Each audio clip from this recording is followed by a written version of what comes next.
Welcome to Dental All Stars. I'm Eric Vickery, president of coaching at All Star Dental Academy. And I want to remind you first, as you guys are listening to this, subscribe to this, share this episode. I think sometimes people don't stay to the end of the episode and they're leaving. Make sure you share this. This is for all of our open dental users. This is going to be a powerful, power packed episode full of insights on how to best use your practice management software. We're beginning a series on this where I, Eric Vickery, interview one of our coaches on how to best utilize your practice management software. And so I'm so excited to interview our guest today, All Star Mastery Coach Larissa. So, welcome, Larissa. Thank you. Thanks for having me, Eric. Oh, I'm so excited for today. I've been, gosh, so challenged, I would say, about my ability to help clients and offices with open dental. And so I really want to get your insight to help us out with this. And I know you have tons of open dental experience. So give everyone just some background first on, I don't know, years of experience with open dental. What makes you so credible with open dental? Let's start there. Well, I started using Open Dental about 15 years ago, and I love Open Dental for the fact that you can do anything you want with it. So I was very interested when I started using it because I noticed that I could do that. So I started learning by myself. I would take their webinars. They have great webinars on their website. But what I noticed was that the webinars were not enough. You really needed to know exactly what you're looking for. You need that dental knowledge behind the software to make sure that Mm, you're fully utilizing it. And the practice where I was back then was not utilizing it to the best of its ability. And we were having a lot of unpaid claims. We were getting paid less than what we could have gotten paid for procedures. So the insurance managed module is really what caught my attention back then. So, would you say the biggest challenge today for open dental users is understanding, maybe even they don't know what they don't know when it comes to the insurance module of that? Is that what you're saying? For sure. And I like to say that it's not only open dental users, it's majority of your dental offices don't really know how to fully utilize their PMS. But with open dental in itself, which is the one I can talk about, there is so much you can do with it and customize that you literally have no calculations to be made. Uh, Ooh, by head or nice. yeah, you don't need a calculator. All you need to do is to make sure that you're fitting open dental the right information. It's a computer, right? It's a software. So if you Mhm. tell them what to do, they will do it properly. If you don't give them all the information, then of course it's not going to come out the way you want. And just really being able to calculate patients' co-insurances and max accumulated, deductible applied, elsewhere. That always very helpful, even with treatment presentation. When you have a patient right in front of you and you need to give them a quick number and feel confident that that is a good number, um, that's one of for me it's one of the best modules in open dental. Okay. So here's what I run into. I'm an open dental user and I am in network with some things, I'm out of network with other things. What's the first thing you suggest we should do? Should we have a separate fee guide for all the different insurance plans we're in network with? Should we have one fee and do write offs? What do you see work best with open dental? Let's start there. So, first things first, insurance, you always need to have a full breakdown before entering that information into your PMS. Okay. And that's mainly the biggest problems I find with practices that they don't do their due diligence before getting to open dental. But like say you did, you have a full breakdown, you have all the information you need. You are going to need all of your in-network insurance fee schedules. That is important because that's how you're going to tell open dental how to write things off or to adjust Yeah. things for you. So knowing the fee schedule that the plan uses, knowing what kind of plan you're gonna use and open dental can track your collections based on what we call PPO percentage or category percentage, and have a lot of offices that are confused with that. And just really, it depends on how the office wants to track their production numbers, right? But knowing that information before inputting the settings into open dental is important as well. Okay. So I want to make sure sometimes people listen to this in 1.25 speed, 1.5 speed, and you and I both talk really fast. So let's say I'm in network with, I got my UCR fee as number one fee schedule in Mhm. there. I'm in network with Cigna, MetLife, and Delta. So I've got 4 different fee schedules in there.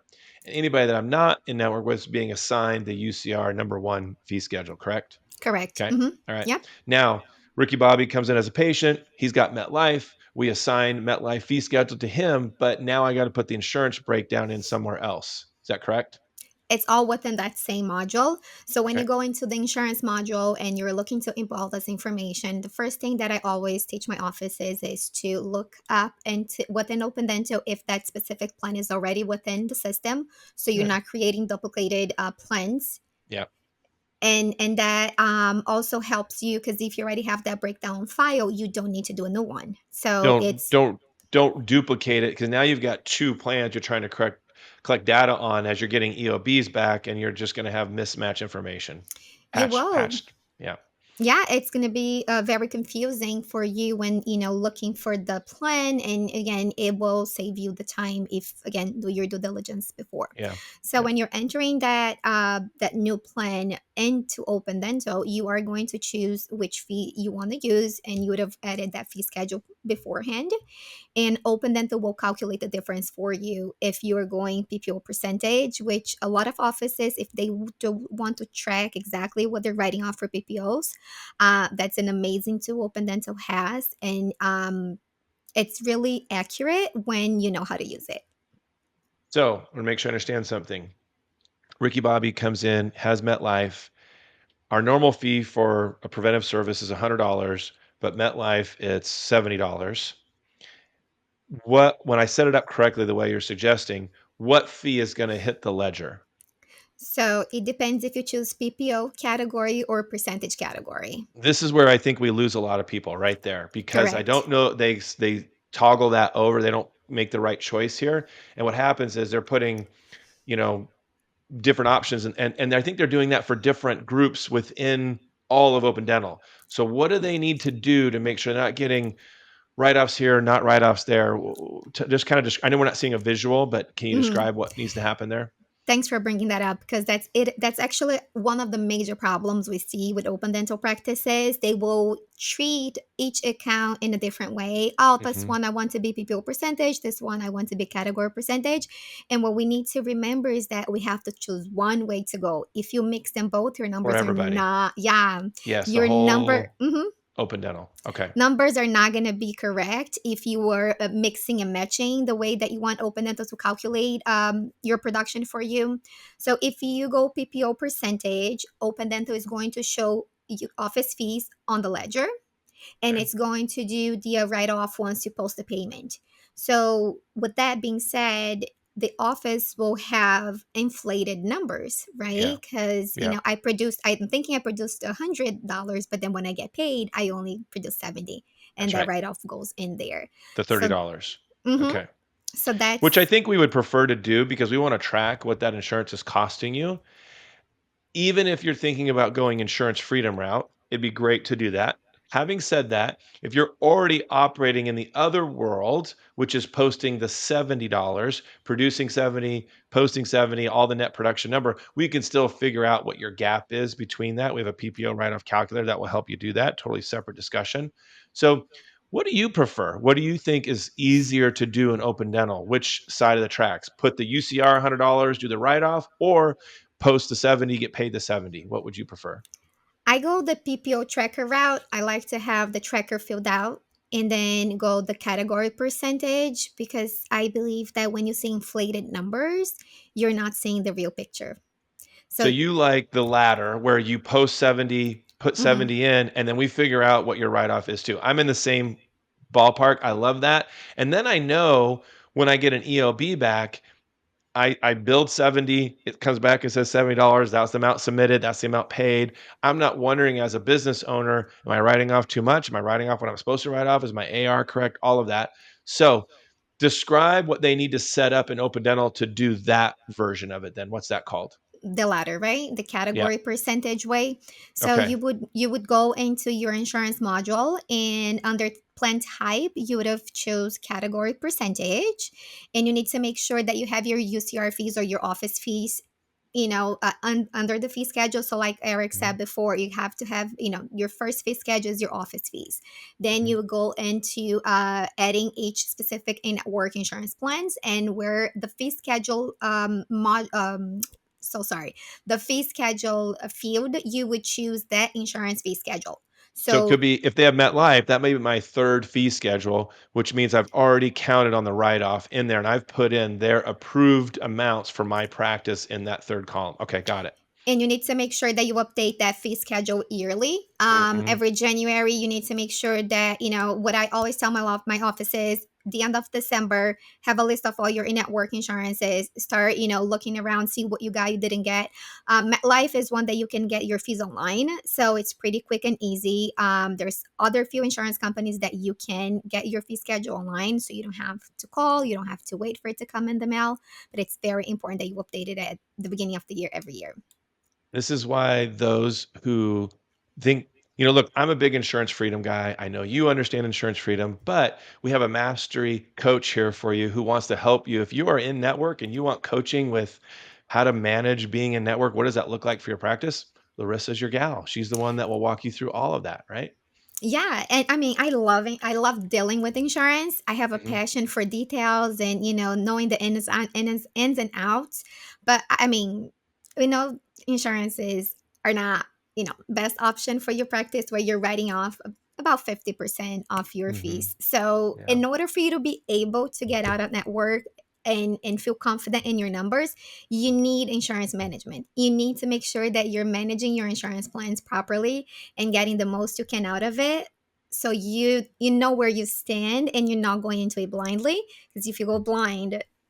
S Totally agree with you. So, the next question I hear someone asking while they're listening is saying, "Well, if I'm only charging them their fee, $70, and I'm not billing the insurance company the $100, maybe I'm leaving money on the table, and I didn't update my fee schedule in Open Dental and all of that." So, is there any trickery to making sure $70 hits the ledger, but the insurance company sees 100 bucks?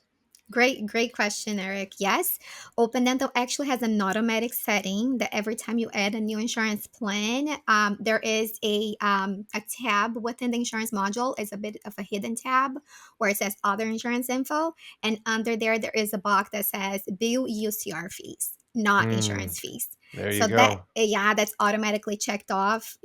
I haven't seen an office to this day that does need to worry about clicking on it, so it's automatic, so you know that you're sending out your office fees, but the ledger is really only showing what you're going to get paid.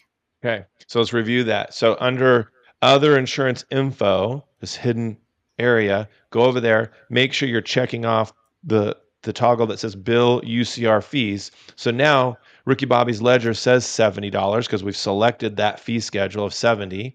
So I know I need to collect 70. I'm not worried about how much I'm going to write off. But when I click send claim, whether it's by paper or electronically, it's going to magically show a different amount on the claim. So MetLife receives a claim for $100, even though the ledger says 70.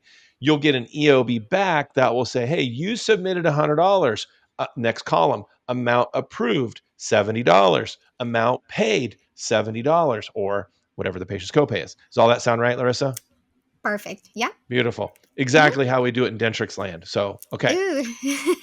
I should. I Oh, I used the Dentrix word. Uh-oh. Okay. Whoops. Okay. So let's continue down this process. So what if someone was doing the former where everything was $100 UCR fee and they're doing with all these write-offs? How hard is it to shift everything over to this latcher way we're talking about where we're billing the insurance fee this way? Is that complicated? No, it's a phone call away. Open Dental will do it automatically for you. I have offices thinking that they have to do manually one by Mm, one, and it's a phone call.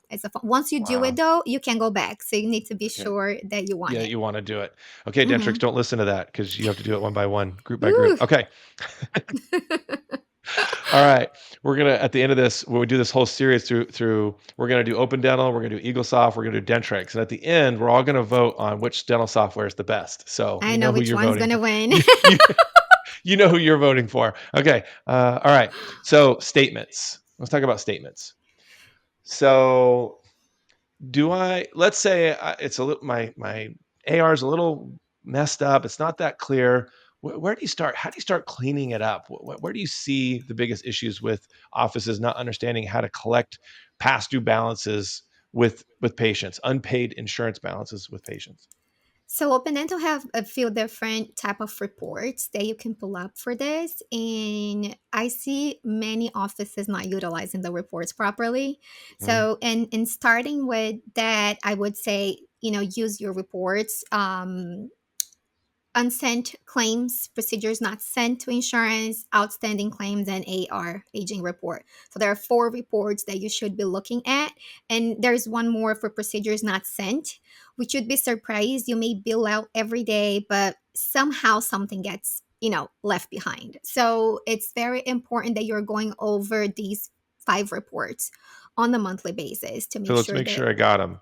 Unsent claims, procedures not sent, unpaid claims over 30 days, and accounts receivable, oh, AR separate. Okay, AR AR. All separate. right, we'll Yeah. talk about that in a second. Okay, so AR also. So in the insurance world, I'm very familiar with running an aging report for unpaid claims. We just select only show me something that's older than 30 days.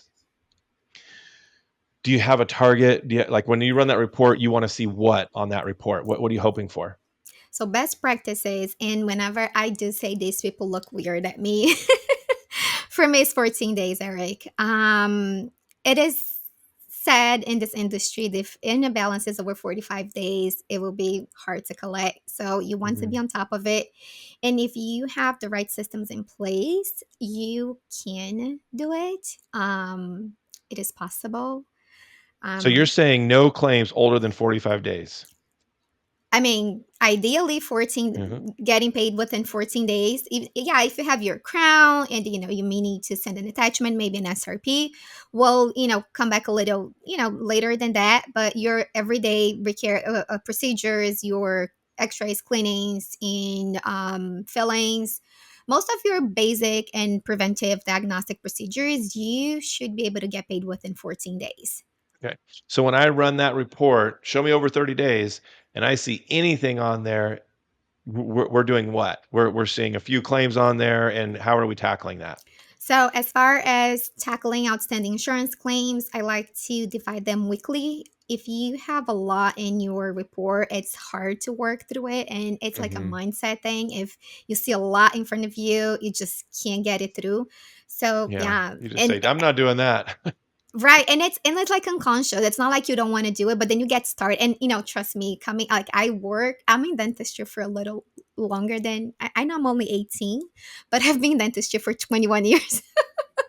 And being there myself, really, at times, it was just too much to look at the report and just, it was just not easy mentally looking at it, 4, 5, 6 pages of a report. Oh, Ugh, man. yeah. And what the best thing to do is to separate it by week. What I do alphabetically, A through F, G through M, and then you just go and divide that report into weekly accounts, which then helps you do the work. I have some offices will take the first portion of the report. They work a little bit every day.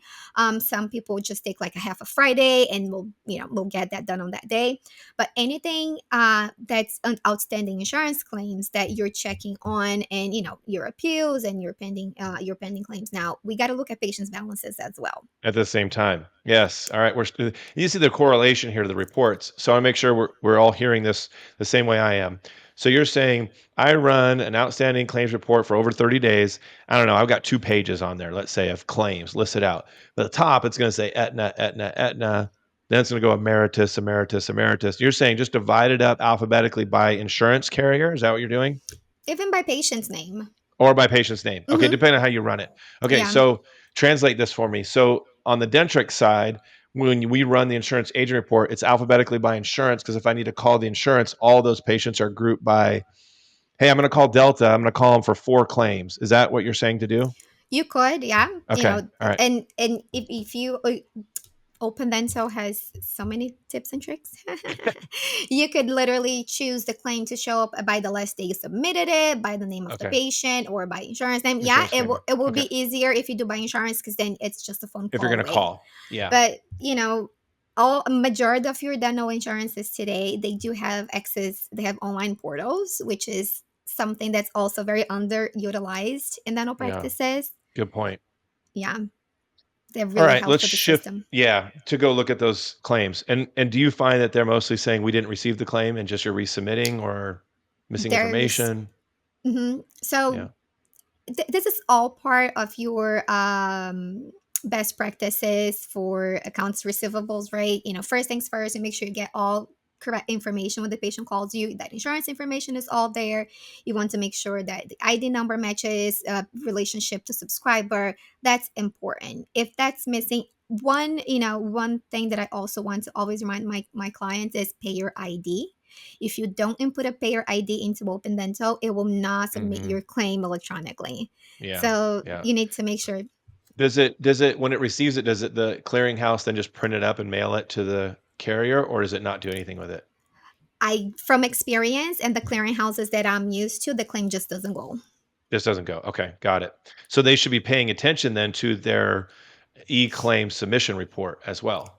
For sure. Yeah, for sure. That's I like to work with task lists when I'm working the front because it's busy. Phones are Yeah. ringing, you're helping patients. So when you have a task list in front of you, it reminds you what needs to be done. And one item on my task list at the end of the day is that report. Yeah. Got it. All right, perfect. So you submit, do the feedback. Too many offices are ignoring that report coming back in. All right, let's jump into AR, accounts receivable. So let's just start with the basics. How often? Where do they run it? What are they doing with it? Most offices choose to do statements once a month, Hmm. which is acceptable. I honestly don't think that is a problem. Some Hmm. offices do it twice a month. It depends on how their financial policy is, what's Hmm. in Hmm. place. Open Dental has many different ways to set this up. So this is one that I not gonna say one way or the other over here because there's so many different ways that you can set up. But what I can tell you is that Open Dental will do everything for you. Hmm. Literally, Okay. you can add notes, first notice, second notice, third notice. Hmm. A lot of what I see with the softwares today too that's very important to talk about is integrations, right? So you can integrate pay to text within Open Dental. So once that statement gets emailed to the patient, again, we're not mailing statements anymore. I mean, majority of my clients are not. So when you can email the statement and also have an option for them to pay through Pay that, via the link. Yeah. that's a huge win for the practice. Love it. So I firmly believe in what's called weekly statements. And I think sometimes that confuses people because it makes it sound like we're sending a statement out to someone that owes you money every week. Ricky Bobby gets a statement on Monday the 1st, Monday the 8th. That's not what we're saying. I like to generate my accounts receivable. And then I don't know if it's 4 pages long, one page of accounts are getting their statements in week one. Page two is getting all their statements sent to them in week two. Page three, week three. Page four, week four. And then it'll automatically generate those statements again in 30 days because once a month statements, they're automatically getting a statement generated, 30 days later, sent week one, week two, week three, week four. So I'm not handling, I don't know if I had 100 statements to send, all 100 at one time. I'm doing 25 at a time. I'm paying attention to them, my fingers on the pulse. What say you on the same sort of situation? Do you like that sort of system? How do you do it? For sure. Like the unpaid claims, right? If there's Yeah. too much in front of your face, it's just Yeah. difficult to get it done. When posting payments, that it's very important. You see, it's all connected, right? So if you're posting your payments properly, if you need to understand your EOBs 100%. If the payment was posted properly and right when you posted that payment, you know what's going on with the account, there is not much to be concerned when a statement needs to be sent out, if that makes Mhm. sense. Yeah. Yeah. Because if you do it weekly, it's automatically going to generate next Monday. I don't have to stop what I'm doing, putting payments in to go, oh, I need to click statement and do a whole statement thing. I just know on Monday, it's going to auto generate somebody who hasn't gotten a statement in the last 30 days for their balance. Is that what? Saying the same Yeah. thing, right? Yeah, Okay. I Perfect. see offices afraid of sending statements, and that's Mm, something that I always like to address because hey, yeah. if you posted your payment correctly, that balance belongs to the patient, and Yeah. you decide right there and then if that, if that patient is going to be charged for whatever the balance is, Yeah. it's all So we're really automatically getting on the done. administrative side of using Open Dental today. And there's so much more to talk about, how to treatment plan and how to schedule and how to side book or use the tickler file, all those things in the schedule. Maybe we need a part two of this. Maybe we'll do that. The one I really want help with, me personally, is understanding the daily production, estimated write-offs, credit, collections, net production report that I see from Open Dental. I look at that, my clients look at it, and I go, what does all this mean? So without us seeing it, can you tell us what that report is, what it's doing, and how to decipher all it's All saying right. to us? Let me bring up This my is picture this is where you're memory. gonna lose. This is where you're gonna lose My your open picture. dental people, and I they're gonna am all gonna shift to not. Dentrix. They will not. Dentric. Oh, I can't talk about other softwares because Dentric drives me crazy when I look at those reports. I can't understand. Isn't it funny? So Whatever you're used to looking at, right? So, all right. So exactly. this is like a daily. So it'll have like January 1st, January 2nd. It'll show production for the practice, and it could even by provider, I think. But then it shows like starts showing credit and debit adjustments and collections, and it confuses people when they look at it. So if you bring up your monthly production collection report, that first column is going to show what's scheduled but haven't been produced yet. Ah, So if you're looking within that same month, if you like today's May the 21st, hmm the other 9 days of the month, the production is scheduled. It's still going to show there, but it doesn't show like gotcha. production It's a completed. estimate of what we're going to produce. Okay, gotcha. So that first column is all production made and scheduled to be made within the Got month it. within that month. That second portion is what's being actually produced. Ah, so if you looked at May 1st, it said this is what you were scheduled to produce, but this is what you actually produced in the second column. So May 1st, you may see, oh, well, when you look at it at the first day of the month, everything is going to be on that first column because Got it. everything needs to be produced. Got So it. on a day like today, from the 1st through the 20th, you'll see it on the second column because that has already been produced. Yep. So And the what's in the first, first column, May 1st to May 20th? nothing, zero, Nothing, zero. Okay, got it. because it's already been produced. Yep.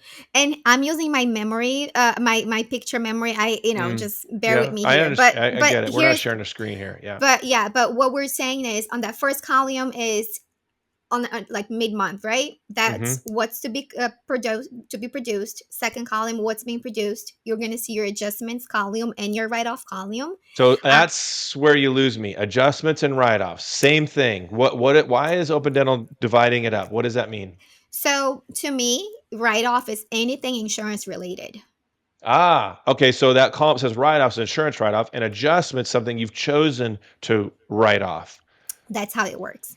Got it. Okay. All right. And with the adjustments, which I also love about Open Dento, is that you can, I mean, every software you can do that, but with adjustments, you can choose which adjustments you want to add and name them. So Sure. I recommend you have treatment redo or courtesy or free Yeah. dentistry, whatever you want to put Prepay, there courtesy, membership plan, whatever it is, anything that's non-insurance related is going to related. be that's going to be in the adjustment column, and the write-off column is going to be something you had to write off because of insurance fees. Correct. And, if you do category percentage, Yes, the only write off that you're going to see there is when something gets downgraded. You send that's right. them 5 PAs, 4 bite wings, they downgrade to an Yep. FMX, then you can Yeah. charge. That's what you're going to see there. So if you're using the system that we like to use, which is bill the insurance fee, there should be nothing in that write-off column. That would Very be little. insurance write-offs. If there's something in there, it's just we billed it incorrectly. It was, frequency limit or something like that. All right, perfect. All right, now next column is collections, actual money that comes in. I think. So after that, you see a column that shows you the adjusted number from the production Ah, minus the adjustment s- minus the it's the write-offs, write-offs. and then that's the actual production Net number. net production then is the next column. Okay, gotcha. So if we produced 5,000, but we decided to give a prepay courtesy of 5%, there's a $250 in there, then it'd be 4,750. If there was an insurance something in there of, $500, 4,250 would be in that third column. Okay, gotcha. Yes. All right. Then what's Okay. next? Next column is collections. So collections by insurance, mail collection, then over the counter collection. And then we want those And two then numbers total added collection. together as total collections. And we're looking at that total collections, comparing it to net production number and making sure those two numbers as close together as possible for the month. All right, Right. perfect. What a And, great explanation. I don't, hate open dental so much now. woo, and on the bottom of the report, you will see those numbers. Like there's the actual equation. It says Okay. net production minus gross production Yeah. minus net production plus this plus I that, wasn't then your reading the number is divided. instructions. I don't read the instructions, Yeah, Larissa. I That's what it know. I know. All It's right. fine. I love it. Great explanation. Okay. Now, if you could give one big pointer to open dental users, you see it frustrate them all the time or misused. You're wondering, why are they not using this? They're completely missing this opportunity. What would that one thing be that you're saying that you could give a tip today that they could walk away after listening to this podcast going, oh my gosh, when you start doing this, what would that be? I have to go back to the insurance management module. Yeah. Yeah. And in its entirety, it's all most times being underutilized. You Okay. could be saving so much time, not having to calculate co-insurances, or just making sure that you are having less patients with Yeah. balances. Yeah. So That I that's think that. I think the frustrations I get from open dental users really is solvable.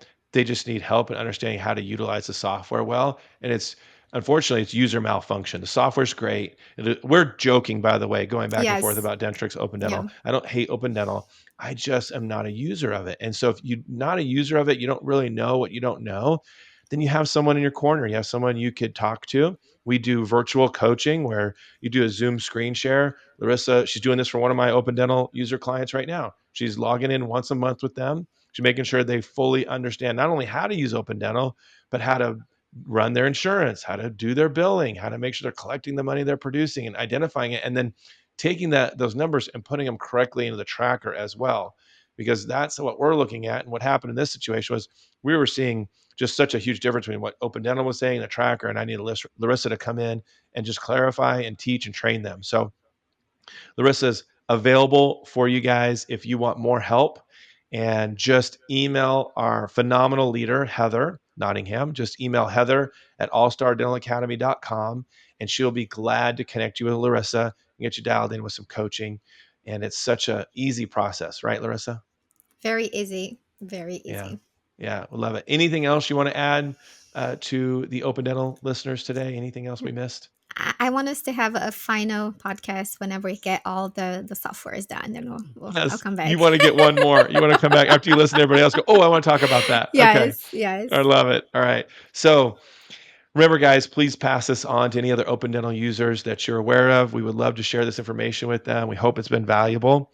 Know that coaching is something that is readily available to you. I think, for us to have access to you is super powerful. It's easy to do. We have over 100 All-Star Dental Academy coaching clients, and they're very happy. They love what we do. And if you're open dental and needing support, Larissa is your coach. So thank you so much, Larissa, for joining me. And for those listening, we appreciate your time. And until next time, go out there and be an Be all an all star. star. Thanks, Eric. Yes, love it. Thank you, Larissa. Bye, guys. Bye.